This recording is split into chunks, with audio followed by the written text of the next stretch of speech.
Hey, I'm here today with Darin Lynch, a longtime friend and business partner. Darin, welcome. Hi, Rick. Glad to be here. I always enjoy our chats, on the record or off the record. Off the record, and we're coming off the Spooner Rodeo a couple of weekends ago, so there's definitely some off the record commentary. What happens at the Spooner Rodeo stays at the Spooner Rodeo. Absolutely, absolutely. Although it has been fun to bring your family up there and some of their friends and integrate with my family and their friends. Honestly, I'm grateful for our relationship, both on the business side as well as the personal side. Same. And one of the things that you and I have talked about is we became business friends first before started to become more personal friends and family friends. And our kids all get along really well, which is great. It's been fun to watch them grow up, and now all of a sudden they're having fun as adults. But we had such a good foundation as business friends and partners that was based on a lot of trust and respect that once some of the more personal things started to emerge, it was pretty natural. Yeah, great. Again, thank you for joining me. I know you've been a regular at our Club E events, and Irish Titan's been a long-term sponsor. So thank you for that, and thank you for how you've helped me grow the Club E community. Yeah, I've taken a lot of pride in trying to support that and amplify what you've been doing. At Irish Titan, using some Simon Sinek speak, his golden circle, the why, how, what, and start with why. Our why is business first, online second, which you'll notice isn't about bits and bytes or pixels or keywords. And I think that's rooted in this affinity that I have for actual business more than technology. I have a aptitude for technology and I've always had an appetite for it, but I was always motivated to figure out how to leverage technology for the sake of business. And what you've been doing with Club E, let alone all the other initiatives you have, are really business focused and trying to inspire the entrepreneurs around town and support them with the business community and centers of influence around them. And so when we first started to meet in the business world, and I started to attend the Club E events, I was very impressed, and that was something I wanted to support. Good, good. You've added a lot to the community, and again, I'm grateful and have really enjoyed how, like you said, we started out as business friends and then have become very good personal friends. Yeah. One of the things I've enjoyed about you is talking about your family of origin, and full disclosure, some of the comments would be off the record, some would be on the record. But talk a little bit about your growing up on a farm with your father and mother and their influence and how that kind of shaped you as a person as well as a business person. Yeah, so I grew up on a farm in northeast Iowa. We had Dad had about 600 acres of corn and beans, and at his peak, about 400 head of feeder cattle. So not calves and not the finished cattle that get turned into other things. It's sort of like the teenagers and young adults of cattle. And so Dad was a farmer. Mom was a high school English teacher and part-time professor. She was something like 4 classes short of her PhD, and Dad had 4 days of college before he quit and realized it wasn't for him. And this was forever ago. My dad's 84 and my mom's 82. No, Dad's 85 and mom's 82. And so college wasn't as prevalent back then, right? But one of Dad's jokes is that he'll go back once everybody catches up to him. He realized 4 days in that he was too far ahead. But it was a pretty interesting house to grow up in because Mom and Dad are wildly divergent personalities. I have a younger sister and I had a younger brother. He passed last fall. All 3 of us, so in total the 5 of us, were wildly divergent personalities. And I take a lot of pride in that. I think Mom and Dad were intentional about trying to foster a lot of that independent thought, a strong sense of self, certain common things across people, and then celebrate differences beyond that. But as far as it really relates to my profession, I really learned the value of hard work from my dad. Not that Mom wasn't a hard worker, but there's a lot of truth to that stereotype of farmers being hard workers because you have to be. So I really learned that from Dad. And what I really learned from my mom was the ability to communicate and work with people, a lot of the people skills. Not that Dad wasn't good at that, but that was really kind of Mom's strength. And so it was a sort of an interesting household to grow up and at first sort of absorb those things subconsciously and then later, before I went off to college, I was probably a little more conscious of seeing how they carried themselves and what things I could learn. Because I was pretty ambitious back then and knew I wanted to start my own company eventually. So a lot of good lessons I learned from them, including how to swear. My dad's pretty legendary locally for how he can just spew profanity without it ever being really overly vulgar. But he's famous for it. Mom, with her English teacher background, she would correct everything in his grammar except for the profanity. That's pretty funny. And how about that as something that influenced you or shaped your parenting style? And you have a couple kids. I have 4. We've talked about parenting in the past, but how did your family of origin, growing up with the unique personalities of your father and mother, shape how you are as a father? Yeah, it absolutely did. And sort of like I talked about growing up being sort of subconsciously influenced by mom and dad and what their strengths were and how they carried themselves, and then becoming more conscious of it even before I went off to college. I think that how I was influenced by them as parents, I was subconsciously modeling and mirroring that when I was in the early era of my parenting experience, and then became more conscious of it over time. Because, like I said earlier, they really were very, I think, intentional with encouraging us to be our own selves. And you know my daughters well, Zoe and Fiona, and they're wildly different. It's hard to imagine two people, and same with your kids, and we all marvel at this, I think, in our own families, same DNA and just so radically different. And so I've tried to encourage that and tried to grow over time with communicating with them differently and teaching and treating them the way that makes sense for them, and try to be as good a parents as my were. I'm lucky. I'm fortunate. Like, a lot of people have family of origin challenges, and our family wasn't perfect. No family is, but I was blessed. I had a good mom and dad that loved us and that respected us and raised us well. And I tried to do as best as I could in doing that same for my daughters. So as a Gopher fan, I don't want to talk too much about the black and gold Hawkeyes, especially considering you pretty much kick our ass every year in football. But so you're on a farm, north central Iowa. You go to the University of Iowa, and then you go into your career. Maybe talk about how that went and what your early career pre-Irish Titan, what that looked like. Yeah. I grew up a Hawkeye fan, so it was no surprise when I went to the University of Iowa. Because I'm a Hawkeye fan, I'm also a Steelers fan. There are a lot of Steelers fans in Iowa because there is no pro team. And so you get to pick your own team, and I picked the Steelers in second grade because they have black and gold, like the Iowa Hawkeyes do. So I grew up a Hawkeye fan, went to the University of Iowa, was a computer science major my first semester, and I didn't find that all that exciting, not because I was the next Bill Gates, but it just felt too tech-driven, too bits and bytes driven for me. So I switched over to MIS, Management Information Systems, which is kind of computer science light, but through the business school. And that was great. I loved that. So finished with that. And as I mentioned, I knew from an early age that I wanted to start my own company. Mom and Dad have told me a story about how in second grade I was watching Batman, the old Adam West Batman, Bam, Pow, Biff.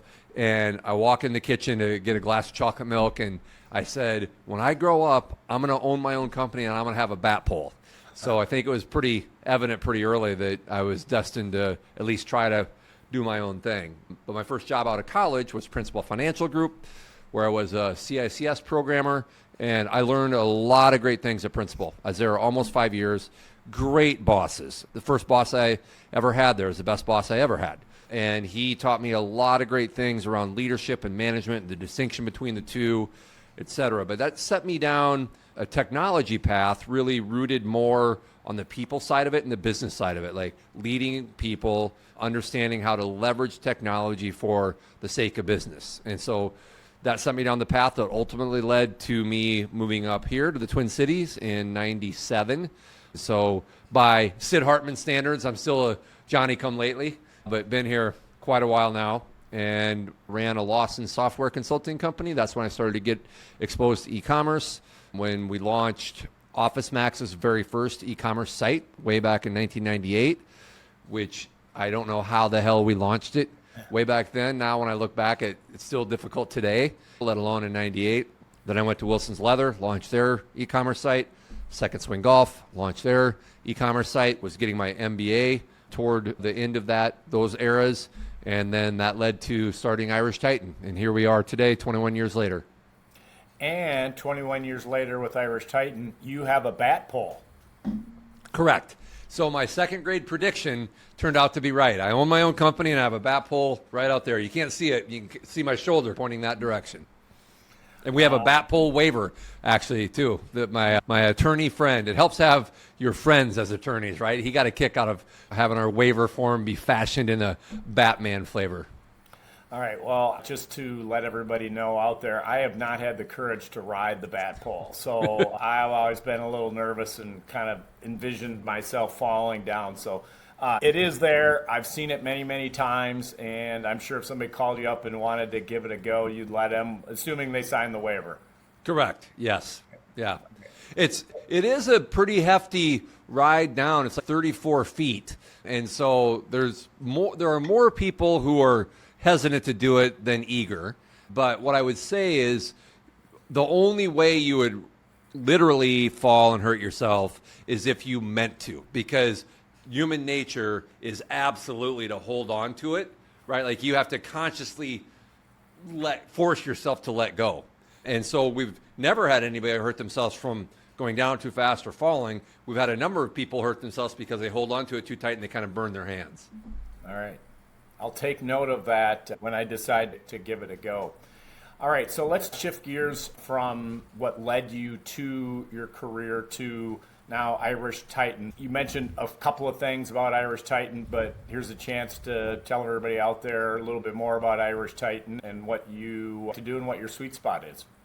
Yeah, so Irish Titan is at its very highest level a digital agency, but I never even really use that term anymore. I'm just starting with the most broad definition.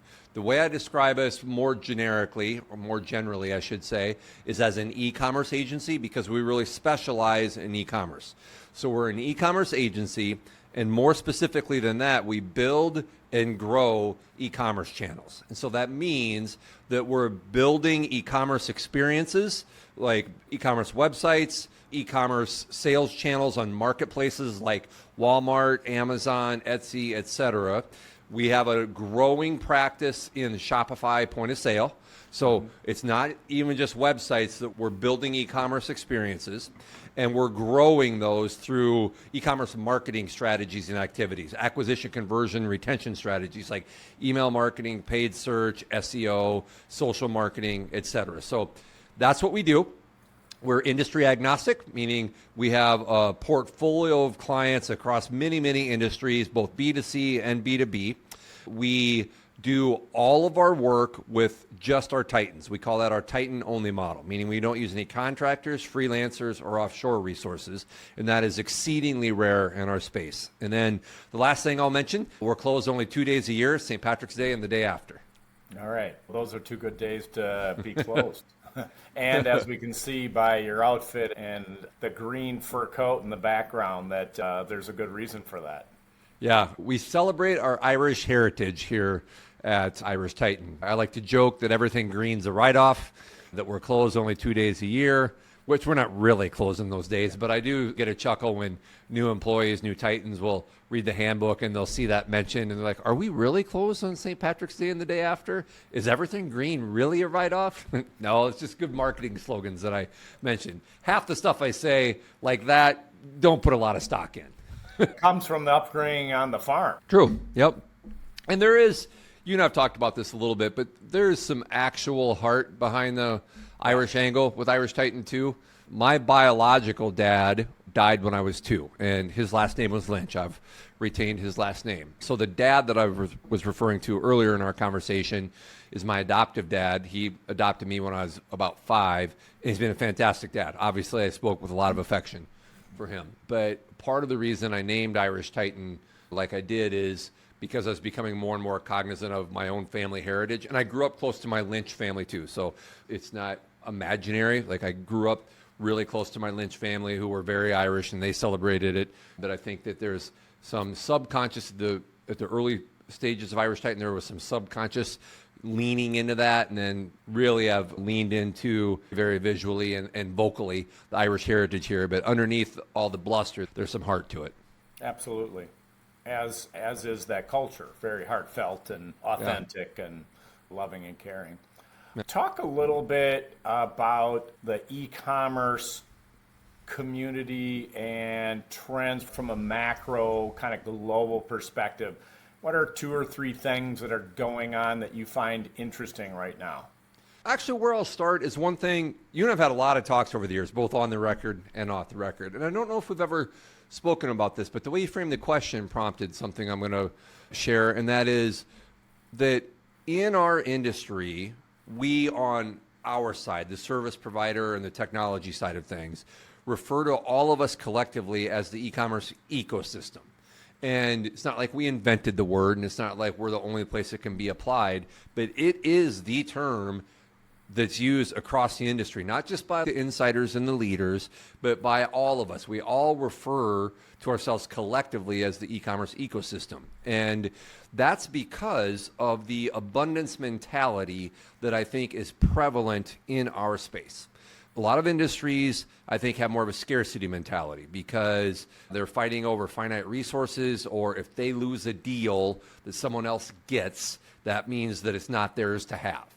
And in our space, with the e-commerce focus, there's an abundance mentality where we all can work together, and I have great relationships with a lot of my, what some would consider peers, in the ecosystem to grow merchants. Like, the better they're doing, the more work that it creates for all of us on the ecosystem side. Like, I have good relationships with other agencies that sometimes handle smaller merchants that aren't quite suited for us yet, and they grow them and then kind of graduate to us, and we have a strong relationship. And so I think that when you talk about the e-commerce community, that term ecosystem came to mind that I thought I would describe. So it's really interesting, and people who are new to Irish Titan, even if they've been at other digital agencies, it takes them a while to start to get that, particularly the depth and importance of relationships with partners. We're what's considered a solutions integrator, an SI.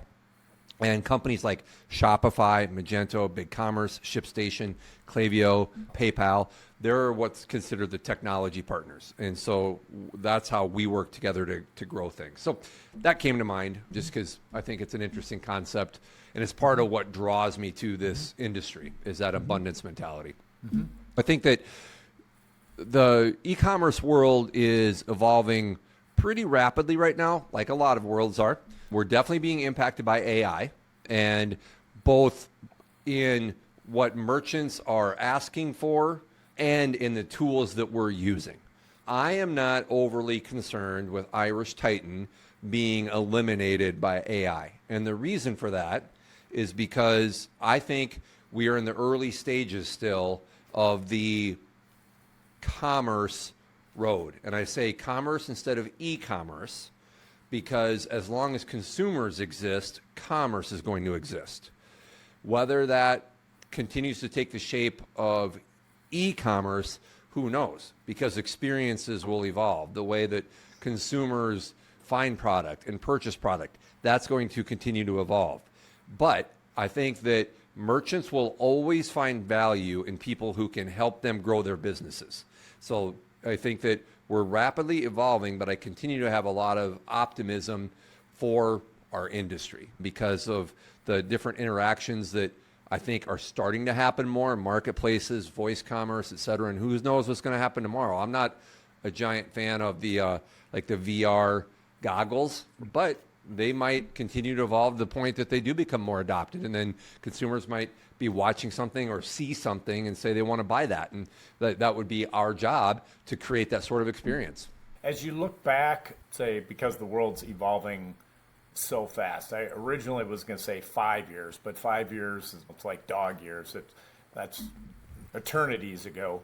If you look back, say, 2 or 3 years, is there something or a couple of things that the industry, the e-commerce industry community were doing that today they're not? So you've left something behind from only 2 or 3 years ago? Or maybe there was some sort of best practices from a couple of years ago that just doesn't cut it now, or the world's moved so fast that's left that behind? That's an interesting question. I think there are some technologies that have been left behind. What's interesting is sometimes meet the new boss, same as the old boss. Like AI is impacting SEO.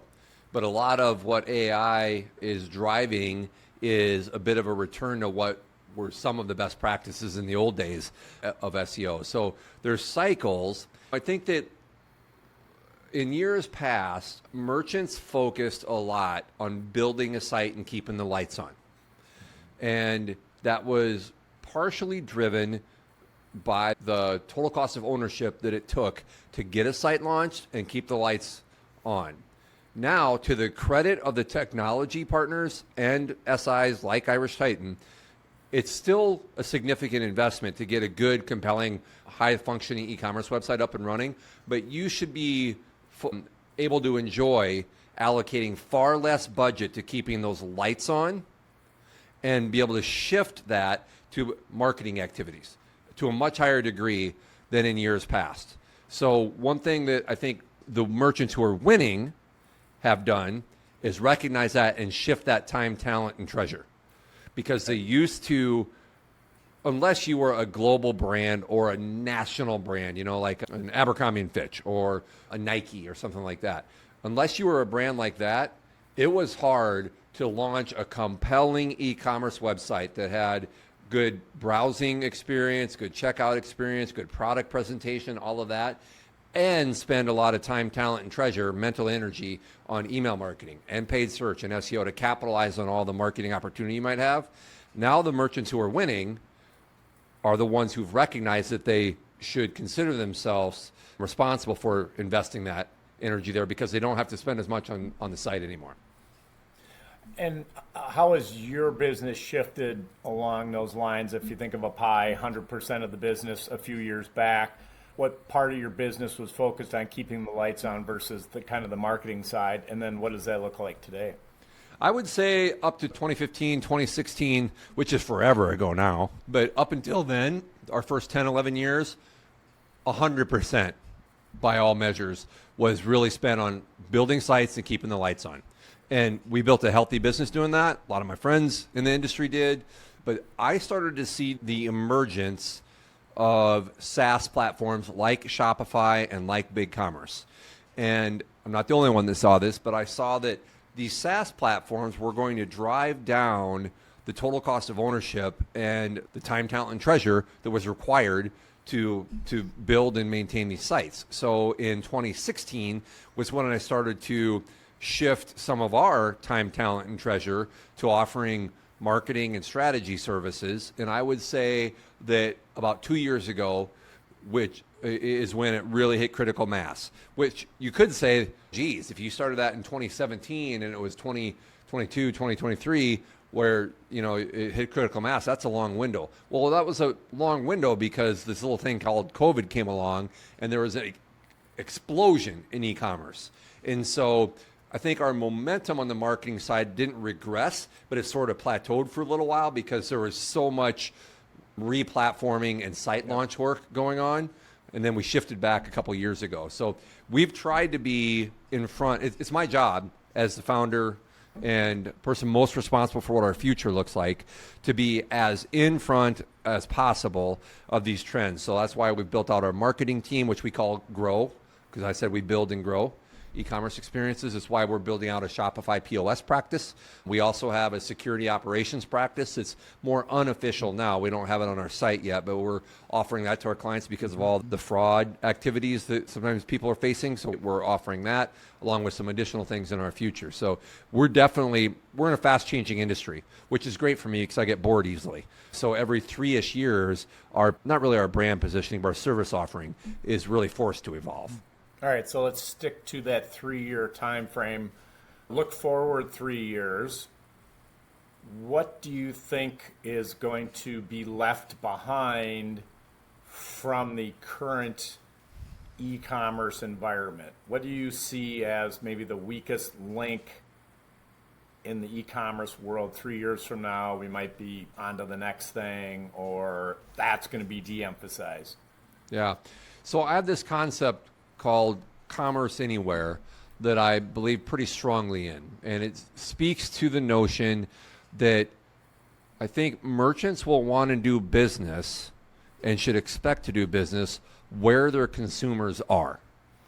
And it's funny because I relate that back to a definition of CRM that I learned back in my Wilson's Leather days, which was forever ago.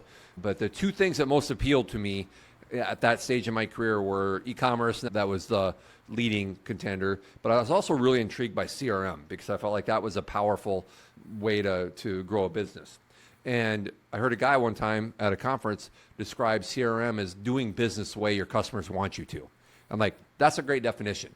It's catchy, we kind of know what it means, et cetera. And so what's funny is I think this concept of commerce anywhere is really similar to that, because as technologies continue to emerge, consumers are going to want to be able to buy on those goggles if those become more prevalent via voice, which is really untapped, right? Like voice commerce has not taken off like a lot of people suspected. And I haven't suspected that it would take off yet because the technology is not quite there. I don't know how much you use Siri, but I can't stand Siri on my phone. Like it's never accurate. It just doesn't work. Now I know that like the Amazon Echo, people tend to like a little bit more, et cetera.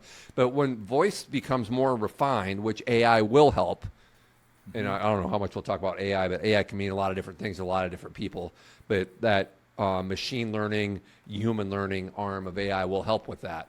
I think voice commerce will happen. Live shopping is really popular, massively popular in Japan and China. So I could see where the live shopping, where you're seeing on your browser or on your phone product that's being displayed. It's kind of like the old Shop NBC, but brought into the e-commerce stage.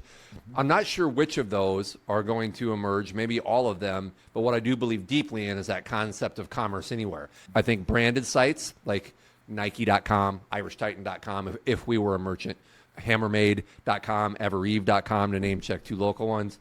I think that those branded sites will remain important because that is where a merchant can capture the most consumer information and deliver the most intensive brand experience that they want to deliver.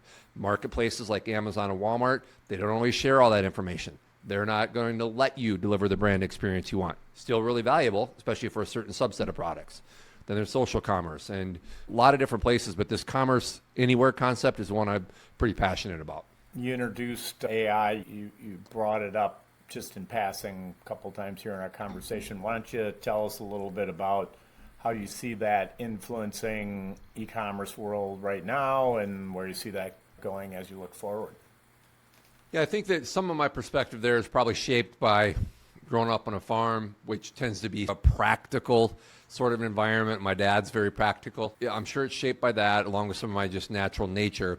But I'm neither an alarmist nor a missionary for AI. I don't think it's going to solve all of the world's problems and deliver world peace. I also don't think it's going to result in a dystopian future like the Terminator. I think that a lot of people don't even know what they mean when they say AI, because there are different branches of AI, like generative AI, like ChatGPT, is what really blew up this concept of AI a couple of years ago. But there's machine learning, there's human learning, there's the generative AI, like I just mentioned, these other branches. The way it's impacting us, I think, has been largely positive. And I just talked about this earlier today with someone else. I have ambitious growth goals for Irish Titan. It's one of the reasons I've invested in our model, like our Titan-only model. It's one of the reasons I've invested in a leadership team and some things of that nature that should help us achieve our goals. I want us incorporating AI to help us achieve those goals, to help make us scalable, to help to do the blue-collar work that it's possible to do for our white-collar workers. And I say that with all due respect to blue-collar work because of growing up on a farm, right? But I want my Titans to be as scalable and impactful as possible, and AI tools are helping us do that. Sometimes the AI tools are being baked into the very tools that we use. So Shopify has an AI tool called Sidekick that's really, really powerful. Shopify has been very vocal about their support for AI. BigCommerce recently rebranded to commerce.com and are sort of a house of brands now around MakeSwift, which is content, front-end design experience, BigCommerce, which is the shopping experience, and Feedonomics, which is the feed management and syndication across platforms. And all of that's powered by AI. So a lot of the very tools we use are having rocket fuel added to them by AI. I think that I've tried to be vocal with Titans that I'm not looking to reduce headcount. I'm not looking to replace people. I'm looking for AI to help us scale, do more, do it faster, like any good tool. I think the societal challenges with AI are of an interesting nature that are different than how it's impacting e-commerce. I think that the one last e-commerce point I'll make is ChatGPT and Shopify have an arrangement. It's not released yet, but whereby someone can use ChatGPT and ultimately, in theory, I think next year is supposed to be released, complete a transaction for a certain subset of products, right, from ChatGPT. It's agentic commerce, as it's being referred to. I don't think in 5 years from now that's going to exist like it will in a year.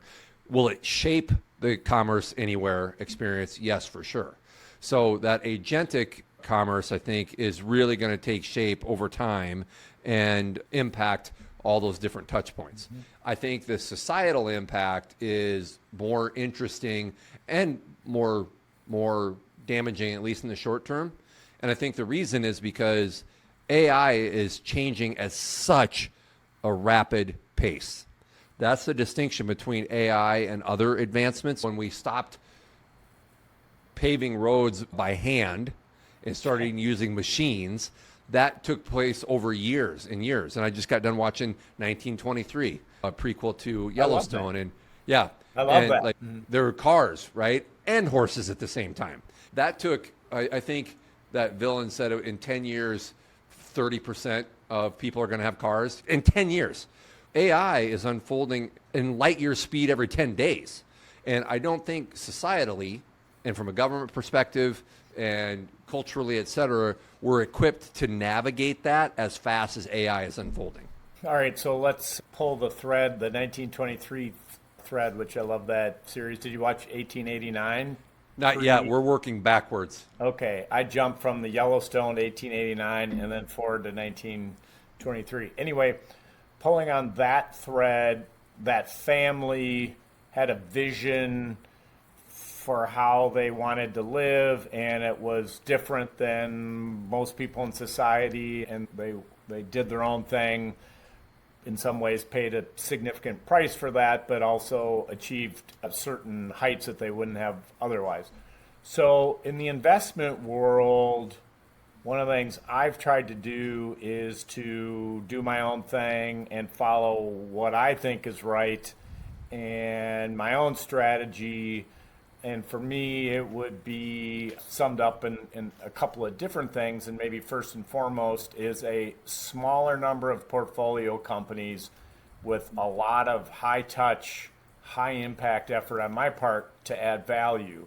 And the industry has moved to some degree, broad, big portfolios, a little bit more, in using my language, a little bit more like getting a bunch of lottery tickets. And I've gone the opposite, narrow that down. For me, it's worked, fits my personality.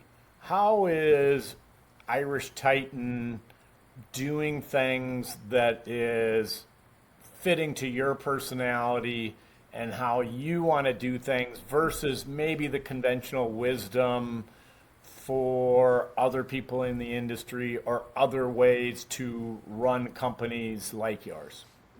You know what I love about that question is, I know my answer right away and I'll get to it, but I wouldn't have associated it with 1923. And that's ironic timing because we just finished the finale last night. And I was thinking to myself about how I was trying to reconcile how much I admire the Duttons and their vision and their stubborn adherence to it. And I was trying to relate that to myself. I'm like, yeah, but like, I own a tech company, like, you know, is this just me aspiring to be a cowboy and that sort of thing? I was trying to kind of connect the dots. But what I think comes to mind immediately when you ask me that question is our Titan-only model. Two things actually come to mind, but our Titan-only model for sure, because in early Irish Titan days, there were key business leaders who were kind enough to spend some time with me, and this was before we knew each other, and almost to a person, they would tell me, don't do an employee-only model. Use contractors, use freelancers. You'll increase your variable costs, you decrease your fixed costs, you'll de-risk yourself, all of which made a ton of sense. Like, I totally understood it, right? I had my MBA, I'd had a lot of significant business experience and responsibility, and I understood that. But I wanted to do something different. I wanted to do it my way. And part of the way to achieve that was to create a culture where people are more invested in each other and that we could sell very distinctly. Like when we're talking to a prospect and talk about our Titan-only model, I can see the lights go off in their eyes. So that is absolutely a distinguishing factor for us that is very rare, cuts against the grain, and a lot of people would tell me is not the right choice. But I've never questioned it. I shouldn't say that. Every once in a while, I question it just because I try to challenge sacred cows and all that sort of thing, But it would be a massive, massive shift for us if we change that. And I know, not necessarily for a fact, because that would imply that people have told me this, but I know as much as I can without knowing it for a fact that if we switched, I would lose Titans because it just wouldn't be the same. So that's one thing. I've also been told that we should pick a few industries and specialize in a few industries. It's easier to target. And I get that. We've done a little bit of that, but not to the extent that some of my peers have that have done it successfully. But they're also wired differently from their resourcing model to their marketing strategies in general. So that comes to mind, but it's really that Titan-only model that's very, I guess, Yellowstone-like. Yeah. Dutton-like. And as an observer of your business, I would agree with that. And when I was asking that question, that was what I was thinking of you as I was asking that question. So I'm glad I gave you the right answer. What? I'm glad I gave you the right answer. Yeah, or at least I was smart enough to keep my eyes and ears open throughout our relationship to at least have a good sense on where I thought you might go with it. All right, so as we aim towards the finish line here, if there was one thing that you wanted folks to take with them regarding this talk we've had today, and again, thank you for being here, what would that be? I'll start with where we began the conversation, and that is the value of high quality, supportive but challenging friendships, right? I've been friends for a long time now, and I see your cabin that you're sitting in where we've had a lot of great memories, and I think that I cannot overstate for people how important those relationships are that we all have. So if there are young professionals listening, invest in those people you surround yourself with. For anybody who's more seasoned, they'll be nodding along in agreement to that. I think that there's also maybe some value in people recognizing that you can be pretty serious without taking yourself seriously. So one of the things that I talk about at Irish Titan is we take our craft seriously without taking ourselves seriously, right? Like I'm wearing a green velvet shirt and have a green baseball. I have this green fur coat, and it's all ridiculous. I recognize that. But there is the ability to surround yourself with ridiculous things that sort of are your personality, and they don't have to compromise the skill, the care, the professionalism that you bring to the table. I still expect our merchants to benefit from working with us. That's one of the things I love about being an e-commerce agency compared to a general digital agency. We should be able to measure our work by the increase in revenue. It's not impressions. It's not just general marketing awareness. If we're doing our job, our merchants' businesses should grow. And I expect that. And I expect that even though everything green's right off at Irish Titan, even though we're closed only 2 days a year, St. Patrick's Day and the day after, even though fill in the blank, because you know that we tend to take our craft seriously but not ourselves seriously. And I think that not everybody feels that they can do that, and they should. They should aspire to that. Not taking ourselves too seriously would be anybody in the audience at the Spooner Rodeo, given the outfits that red, white, and blue outfits that we wear at the Spooner Rodeo. Yep. Yeah, and this year I incorporated that new part of my costume, and I can't believe I hadn't thought about that before. So for listeners, it was a USA kilt, and I wear kilts somewhat frequently, which probably won't surprise people, right, with the Irish angle. And I thought to myself, wait a minute, why don't I have a USA kilt for the rodeo? And it was great. Can't believe I didn't think of it earlier. All right, well, it was fabulous. I was envious, and I don't want to steal your thunder, so I can't say I would get one myself. But if for some reason you weren't going to join me at the Spooner Rodeo, I might go out and get a red, white, and blue kilt. I could wear one. All right, fair enough. Anyway, good to see you, my friend. Thanks for the insights. And actually, I had some follow-on questions I wanted to ask, so why don't we set up another time soon, and I wanted to pull on a couple of other threads. But thank you for today. Thank you for your friendship, and thank you for all that you've done for me over the years. Same to you. Thanks for everything. And actually, to many of our listeners, I think that we could extend thanks to, because you've built a large community of people that I think very highly of and learn from also. So thanks to everybody else as well. All right. Thank you. See you, bud. Bye. Sláinte.